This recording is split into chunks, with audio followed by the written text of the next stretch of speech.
All right, everyone, we'll go ahead and get started. We'd like to welcome 2026 Players Champion, Cameron Young. Congratulations, Cameron. Thank you. You could just, an incredible day, overcoming what you overcame. If you could just take us through that incredible closing stretch there. What was the emotion like, especially with the birdie there on 17? Yeah, I mean, the stadium atmosphere out there is unbelievable. I mean, it's so loud on 17, and the way everything is raised, you just know kind of all eyes are right there on you. So there's nowhere to hide, and, I feel like I stepped up really well and hit a bunch of good shots those last couple holes, so I'm very proud of that. All right, we'll start with questions. If you raise your hand, get a microphone over to you. We'll start over here, left with Tom, then Doug. Thanks. Hey, over here first. Hey, Cameron. Congratulations. Kind of tell us what was going through your mind. You're standing on the green, doing all this stuff afterwards. Your two boys are running out. Yeah. You're sitting with your daughter. Then I saw you pointing to the flag being raised. Kind of, was it all surreal? What was all that like for you? Yeah, it is for sure. I mean, I've dreamed of having that moment with them for a long time, and last year at the Wyndham Championship happened to be one of 3 weeks that they missed all year last year.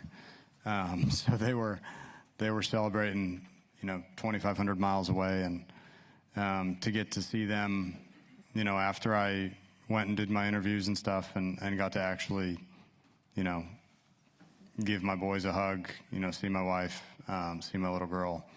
It's something I'll remember for a long time. And there's a lot going on out there. My kids are more interested in the drone than the trophy, which I think is a really nice bit of perspective on a day like today. And really thankful to have them here. All right, we're going to go over here to the right to Doug. Came on 17. First of all, what club was it? 57-degree wedge. 57. Sand wedge. How hard is that shot under the circumstances? It is really hard, and that wind was really difficult downwind. I just so happened to have the best number you could have possibly asked for. I felt like if I hit just a full hard sand wedge, it would carry that bunker by a yard or two. And, trying to hit a softer gap wedge would have been a lot more difficult. So I was, it's a bit fortunate to get a yardage that perfect on that tee today. I mean, it could have been very, very difficult. And it was, but, with the number that I had, I felt like it was just a shot that was much easier than it could have been. How would you describe how nervous you were? I was really, really good until I had to make the 8-inch putt on the last hole. And I just about fell apart. I couldn't get my line to point anywhere near the hole. And I went and hit it anyway, which maybe I shouldn't have, but, it went in, so all is well. All right, we'll go over here to Mark. Cam, over here. Where would you put that drive on 18 in your career best of doing anything? And given what happened yesterday, especially, and as kind of a follow to that, your perspective that you kind of showed yesterday after you put the ball in the water, even though you felt it was a good drive, how important was that as that moved toward today, if that makes any sense? Honestly, I did not drive it. I drove it so well last week, and I drove it so average this week. I felt like I never quite got in a rhythm. I never, it never was coming out the way that I meant it to. And I finally hit a couple good ones on the back. And then, the one on 18, I mean, my thought process over that ball is, one, making sure that I'm committed to my line. And two is the overarching thought is, I'm going to hit the best shot of my life right here. And I don't know if I can think of one that's better. So to do it, like you said, especially given what happened yesterday, I didn't make a bad swing yesterday, just there's a lot of wind and, I missed by a yard. But, it's a scary tee shot. And to have hit that one in that moment, that's pretty good. All right, Cam, we're going to go right over here to Cameron up front. Matt spoke about your guys' just camaraderie and even throw in TGL as well. How comfortable of a pairing was that for you today, and maybe how well did you guys play maybe help feed into what you were feeling? Yeah, I mean, he's a great guy. We've gotten to be around each other a decent bit through TGL, PR Team New York, and he is an excellent playing partner. He plays quick. He's very polite, very kind guy, and enjoyable to talk to when you get the odd moment to share a few words walking around out there. So A very, very comfortable pairing for me. And I think you probably saw it with both of our golf. You know, we had every right to both be nervous and, you know, found ourselves in some tricky spots. But I feel like for the both of us, I think it was a comfortable one. Just back over here to Brody. Right. Cam, after that tee shot on 18, you know, it seemed like you almost smiled after that with your caddy, joking more than you even did when you won. I guess what were you guys kind of saying to each other? Man, what did we say? I have no idea. We were just saying stuff, I think, to just kind of quiet our own minds. You know, in those moments, there's a lot running through your head, and for me to have Kyle, you know, one of my best friends on the bag sitting there, it's a really nice time to have, you know, something a little bit lighter in terms of conversation. You know, I could have stared at my feet walking all the way down the fairway, or we could have looked around and, you know, had a little bit of a laugh. And you know, I think in the moment, option 2 was a good call. All right, we'll go here to Alan in the middle. Cameron, could you describe how stressful it is trying to win on a course with this many, you know, booby traps? It's absolutely exhausting. You know, this place has had my number the last few years. I've never really had a good finish here. And it is incredibly taxing. Every shot all day long, you can get yourself into trouble. There's no easy ones. There's no givens. And you're going to make mistakes. So it's a great test of will, you know, a test of patience, and obviously a test of hitting some good shots. So I feel like I did a lot of those things really well this week. Just a quick follow-up on the 18th tee. When you say that to yourself over the ball, do you do that a lot of times, or that's just for a special situation? No, honestly, I don't know if I've ever had that thought before. And at the same time, I've never really been in that position at all. I've never been tied for the lead on the 18th tee. My only win, it was not close. You know, I made the turn with a 9-shot lead or whatever at Wyndham, and you know, didn't have the slightest bit of nerves. There was no anxiety. So there was no point during that back nine where I felt like I needed to hit, you know, a great shot or even really a good one. I just kind of had to get the ball, you know, forward. So I haven't had really many moments like that. And yeah, like I said, the first time that thoughts really popped in my mind, and I think I did, you know, what I intended. It's one of the best shots I've ever hit in my life. All right, Lav, go ahead. Cam, the Ryder Cup experience, how do you think that tangibly helped you today? It definitely helps. It just provides you some kind of context for how you can perform and how you can think when you feel that way.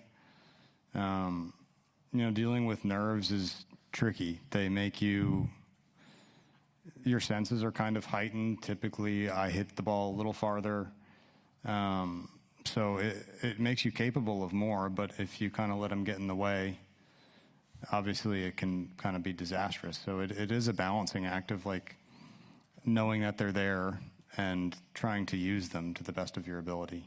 And I feel like, you know, I was definitely kind of low-level nervous the whole back nine, and then certainly a bit nervous over, you know, the putts on 18. It's, you know, it's sketchy back there. It's kind of on a crown, and the greens are fast, and there's a lot of wind blowing. So, yeah, the Ryder Cup, looking back, I think is a huge, you know, just learning experience on how I personally deal with those nerves and what I can do when I do feel that way. All right, we'll go right here in the middle. Cam, congratulations. You throughout the match, you heard them, but more notably on hole 17, you heard USA chants, especially when you sank that putt. How did you feel after hearing those chants? And also, you mentioned earlier that the Wyndham, your kids weren't there to see you win. Yeah. What's the difference between winning here with your kids as opposed to when you won Wyndham without them? Yeah, the difference between the two is different. It's huge for me. I mean, they're with me almost all the time. They travel week to week, and you know that week I kind of did all of my media and took my pictures, and then you know my dad and I were on a flight out of there to get to Memphis, and I was on the range in Memphis probably at 8 o'clock the next morning. So tonight will be a little different. I mean, I think we're going to drive home tonight. I don't know if that plan has changed, but I'm ready to just, you know, sit down and get to eat some dinner with them and get home to sleep in my own bed tonight. Joel. Cam, you mentioned the conviction you had in yourself on 17 and 18. Obviously, in the past few years, you've had a lot of times of contention without leaving with a trophy. Were you able to lean on anything? I know you mentioned the Ryder Cup, but how did those past experiences help you kind of coming down the stretch? You know, I would love to say a ton, but like I said before, this is kind of new. I mean, that's really about the closest I've been to the lead with a couple holes left. You know, there's maybe once or twice I've been within one, but I wasn't thinking about any of those. I think if anything, it is just, you know, things I've learned over time and not necessarily from any one of those individual instances of being near the lead.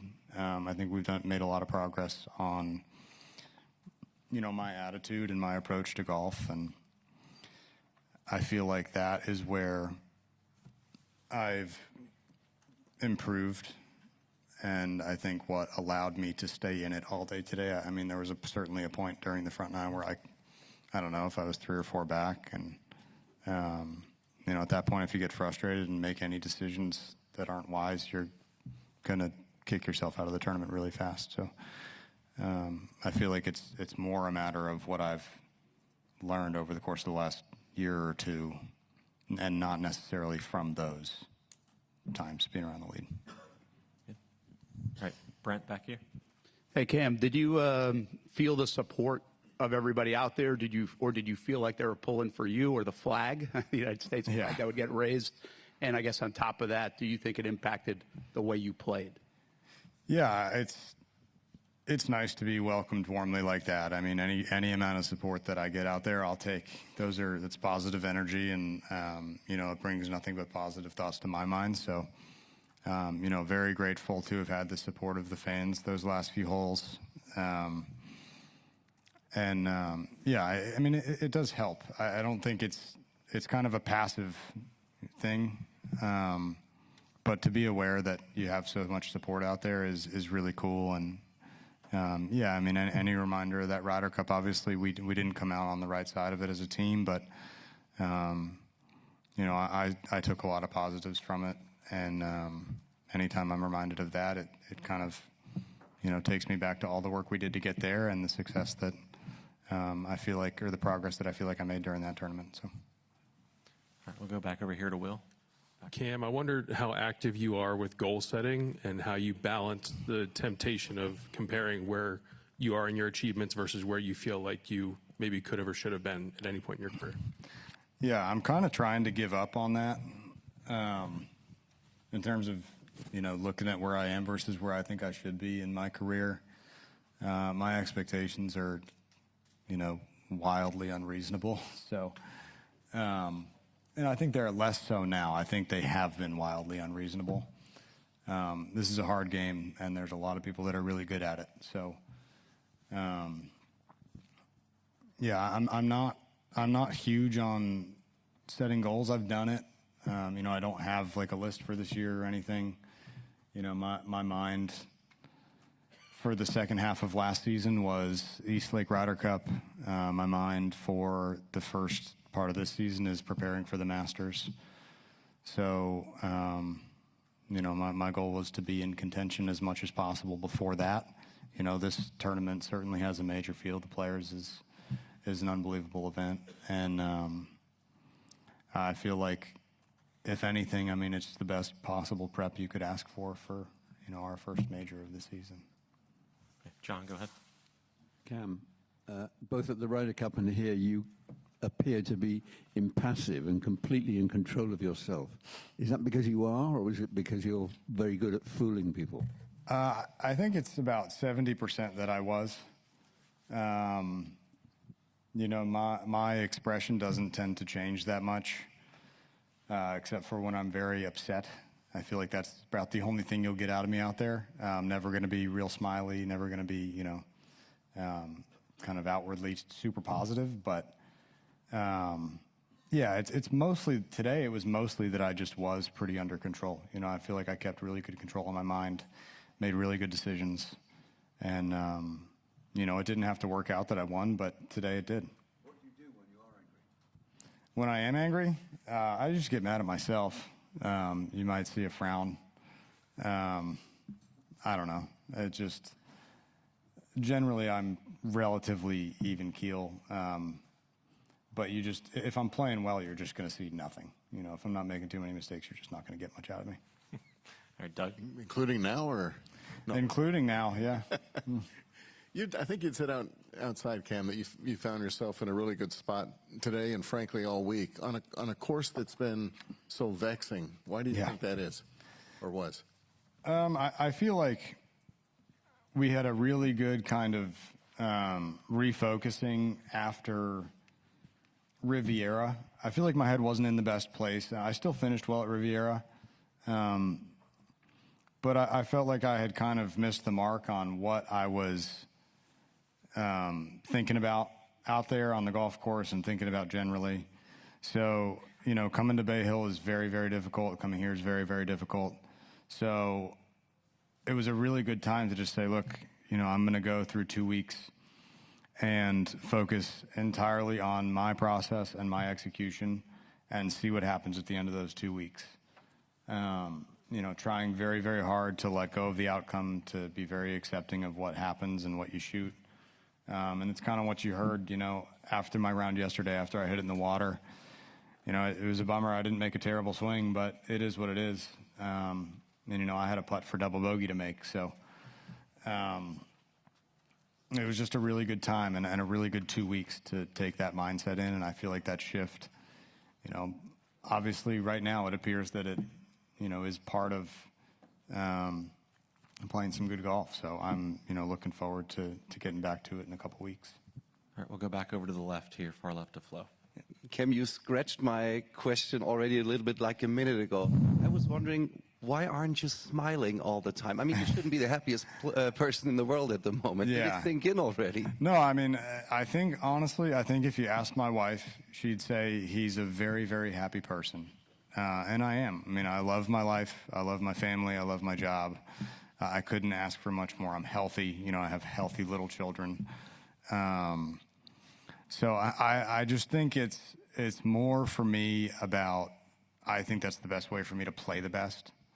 And now, why am I not happy? I am. It's just, I don't know. I'm thinking to answer questions and my brain is very tired after playing that golf course for 4 days. So it takes a lot for me to come up with a reasonable answer. But yeah, I don't know. I think just generally you're not going to get a ton out of me. And, but it doesn't mean that I'm not, you know, very, very happy to be sitting here with this. All right, over here to Gabby. Cam, you said earlier this week that you're basically trying to build up to Augusta in a way that you can, you know, be comfortable going into a Sunday with the lead. Is this kind of what you envisioned? And when did you really start thinking about that specifically? That being our focus started in the fall. Because I felt like I did a really good job doing all of that for the Ryder Cup, and I needed a new thing to go to. You know, after that, there's kind of a letdown of like, you know, okay, all that's done. Now what do I do? And the logical choice is the Masters. I mean, first major of the season. But like I said, the atmosphere out there, the way that I felt, feels very much like a major championship. You know, I've been around the lead with a hole or two to go in a few majors, and it's the best prep that you could ask for. I mean, this place is plenty difficult.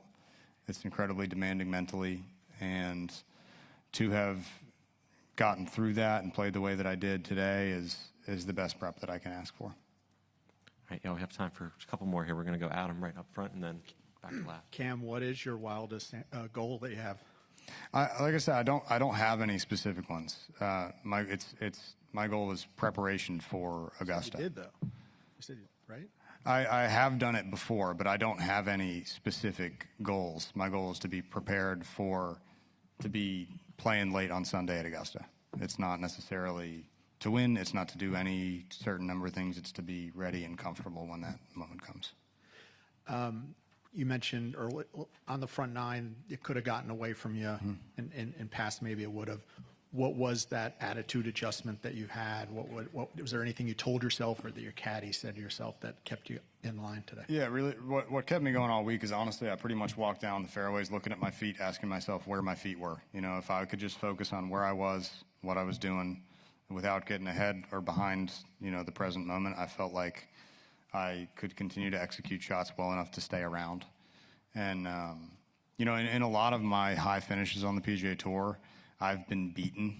You know, I've missed out winning a bunch of times by 1 or 2, and today I felt like I did an incredible job of just hanging around and giving myself the opportunity to have, you know, Matt miss a 7 or 8 footer on the last hole to win the tournament. Like that, I haven't been in that scenario really. I've been chasing. I've had people shoot 65 on me, and today, I feel like it was a great mental test. Just how much can you linger?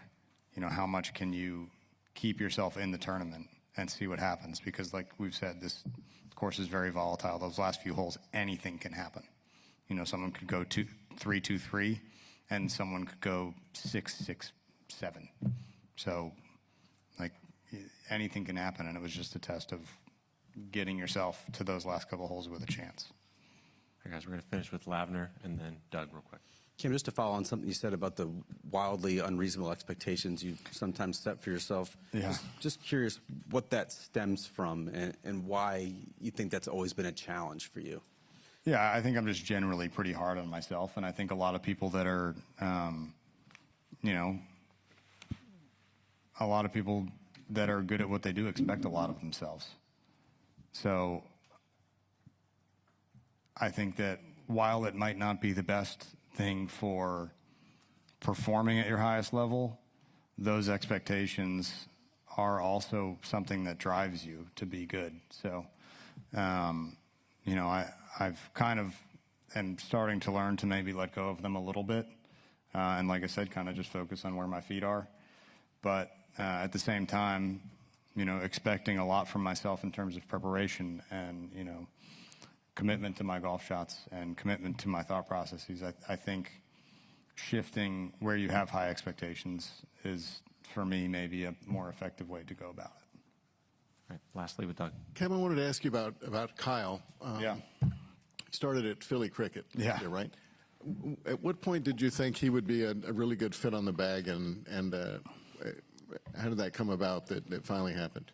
I knew he would be before he started caddying. I mean, he's a very good golfer in his own right. He's one of my closest friends. He's great at reading greens. He's got a great mind for golf. So I knew he would be a good fit before I hired him. I mean, frankly, I had thought about it for a while. But, you know, he was playing himself. He's a very good golfer. And kind of it just coincided right at the time he kind of was maybe deciding he wanted to stop. I was looking for a change. And, you know, that first week is Philly Cricket Club, where he grew up, you know, 45 minutes from there. So it was kind of an obvious, you know, hey, come do this week, maybe do PGA and see what happens. And after 2 weeks, you know, I said, hey, do you want to do the next 4? And he's like, sure, you know, I'm not really doing anything. And since then, he's grown a lot. I think he's learned very quickly. And he's become a huge asset to me, you know, in a very short period of time. I don't know what our record is together over the last 21 or 2 events, but I feel like we've played pretty well. And I think we keep getting better. All right, everyone. Cameron Young, 2026 Players Champion. Congratulations. Thank you.